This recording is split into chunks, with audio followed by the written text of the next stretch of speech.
Assalamualaikum warahmatullahi wabarakatuh. Bertemu lagi dengan saya Nadia Sani Rahmah dengan ujung 528.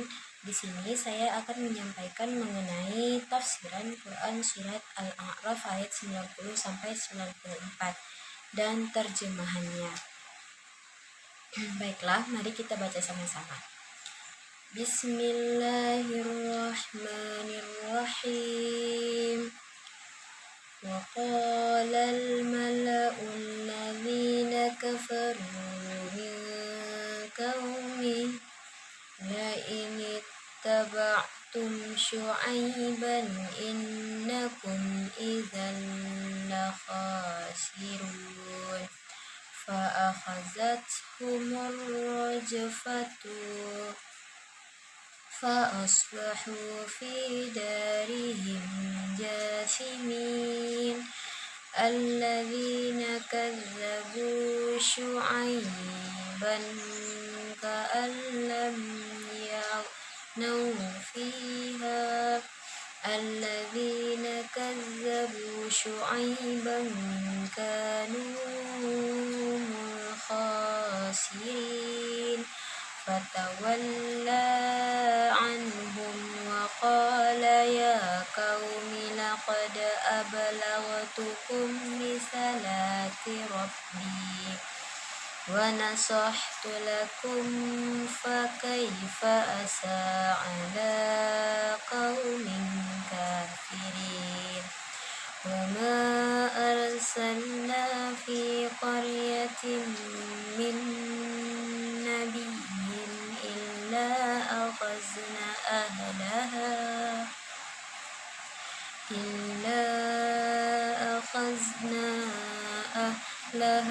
بالبأساء والضراء لعلهم يضرعون.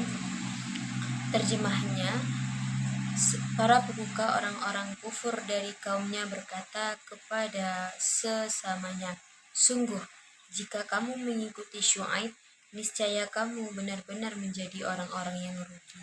Maka gempa dahsyat menimpa mereka sehingga mereka menjadi mayat-mayat yang bergelimpangan di dalam reruntuhan tempat tinggal mereka. Orang-orang yang mendustakan Syuaib seakan-akan belum pernah tinggal di negeri itu. Mereka yang mendustakan Syuaib itulah orang-orang yang rugi. Maka Syuaib meninggalkan mereka seraya berkata, "Wahai kaumku, sungguh aku benar-benar telah menyampaikan risalah Tuhanku kepadamu dan aku telah menasihatimu. Maka bagaimana aku akan bersedih terhadap kaum kafir? Kami tidak mengutus seorang nabi pun di suatu negeri, lalu penduduknya mendustakan nabi itu. Melainkan kami timpakan kepada penduduknya kesempitan dan penderitaan agar mereka tunduk dengan merendahkan diri." Para pemuka orang-orang kafir dari kaumnya berkata kepada sesungguhnya, "Sungguh jika kamu mengikuti Syuaib, niscaya kamu benar-benar menjadi orang-orang yang rugi."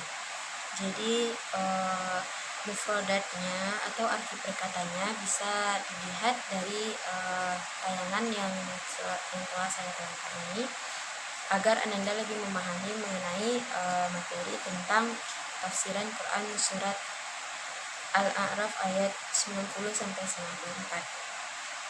Setelah kita mengetahui arti perkataannya, kita akan masuk kepada penafsiran Quran surat Al-A'raf ayat 90 sampai 94 ini. Jadi yang pertama kita merujuk kepada tafsir Ibnu Katsir yang mengatakan bahwasanya dalam Quran surat Al-A'raf ayat 90 sampai 92, Allah Subhanahu wa taala itu menceritakan mengenai perihal kekerasan kaum kekufuran mereka, juga kebinalan, kesombongan, kesesatan yang mereka lakukan, dan tabiat hati mereka yang suka menentang kebenaran. Mereka menyatakan ini melalui sumpah mereka yang diberikan atau yang disebutkan dalam firman Allah dalam Quran surat Al-A'raf ayat 90. Maka Allah berfirman dalam ayat selanjutnya, yaitu Quran surat Al-A'raf ayat 91. Dalam ayat ini Allah Subhanahu wa taala itu memberitahukan mereka bahwa mereka akan ditimpa gempa yang dahsyat, sebagaimana yang telah mereka perbuat kepada Syuaib dan sahabat-sahabatnya yang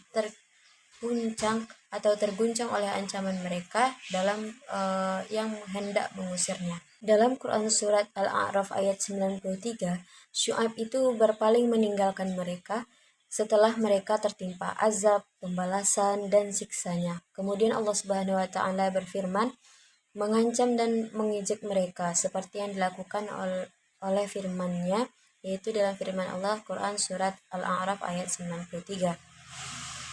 Maksudnya, aku telah menyampaikan kepada kalian apa yang diutuskan kepadaku untuk membawanya, maka tidak ada kekecewaan atas kalian karena kalian telah ingkar kepada Alkitab yang aku bawa ini. Firman Allah selanjutnya mengatakan, fakaifa asa ala kaumin kafirin, maka bagaimana aku akan bersedih hati terhadap orang-orang yang kafir. Allah mencontohkan atau menceritakan perihal cobaan yang telah menimpa umat-umat terdahulu berupa penderitaan, kesengsaraan, yaitu mereka yang telah diutuskan para nabi. Maka mereka mengalami penderitaan berupa penyakit dan gangguan pada tubuh yang mengalami kesengsaraannya hidup, yaitu keadaan miskin. Allah mencoba mereka dengan kesengsaraan agar mereka mau untuk tunduk merendahkan diri kepada Allah Subhanahu wa Ta'ala, tetapi mereka tidak melakukan sesuatu pun yang dituntutkan kepada mereka. Setelah itu, keadaan mereka dibalik hingga menjadi makmur. Hal ini merupakan cobaan pula bagi mereka. Jadi dapat kita simpulkan bahwasanya penafsiran Quran Surat Al-A'raf ayat 90-94 ini, ayat-ayat ini menyatakan bahwa setiap kali Allah mengutus seseorang rasul kepada suatu kaum, sebagian dari mereka menolak dengan sikap sombong dan mendustakan kebenaran yang dibawa. Penolakan ini seringkali dipimpin oleh para pemuka yang memiliki kepentingan duniawi saja. Akibatnya, Allah menurunkan berbagai bentuk azab sebagai peringatan dan pelajaran bagi mereka yang zalim. Dari ayat ini dapat kita tarik nilai pendidikan karakter, yaitu pertama yaitu kebenaran. Nabi Syuaib alaihissalam itu sabar dalam mendakwahkan tauhid kepada kaumnya, meskipun selalu mendapatkan perlawanan, penistaan, berpaling dakwah Rasul, menghina, meneror, dan lain sebagainya. Tetapi Nabi Syuaib tetap sabar untuk menghadapinya. Yang kedua ialah dilarang melakukan kecurangan. Selain mengajak untuk kembali bertauhid secara benar, Nabi Syuaib itu juga menyeru kaumnya untuk berlaku adil, baik dalam masalah politik dan ekonomi. Dari sekian banyaknya kisah Nabi dan Rasul, yang penuh dengan pelajaran hidup ialah kisah Nabi Syuaib alaihissalam. Yang ketiga itu ialah pantang menyerah. Nabi Syuaib itu pantang menyerah dalam menyeru kaumnya. Nabi Syuaib juga menyerukan tentang solidaritas kemanusiaan. Beliau menawarkan agar interaksi antar sesama itu dibangun atas prinsip-prinsip keadilan. Selanjutnya ialah mengakui persamaan hak dan kewajiban. Seluruh manusia itu mempunyai hak dan kewajiban yang sama dan persamaan hak dalam menentukan hidupnya menuju ke arah yang lebih baik atau menuju ke arah yang lebih buruk. Jadi setiap orang itu mempunyai hak untuk mendapatkan perlindungan, memilih agama, berhak memberikan pertolongan kepada yang membutuhkan, juga berhak membantu sesama. Jadi semua itu dilakukan dengan penuh rasa kasih sayang, hati ikhlas, dan menghilangkan rasa kebencian. Itulah penafsiran Quran Surat Al-A'raf ayat 90-94 yang mana menceritakan kisah Nabi Syuaib dalam mendakwahkan atau dalam mentauhidkan agama Allah dengan penuh kesabaran, pantang menyerah, dan lain sebagainya. Jadi itulah penafsiran dari Quran Surat Al-A'raf ayat 90-93. Hanya itu yang dapat saya sampaikan. Kita tutup pembelajaran hari ini dengan akhirul kalam. Assalamualaikum warahmatullahi wabarakatuh.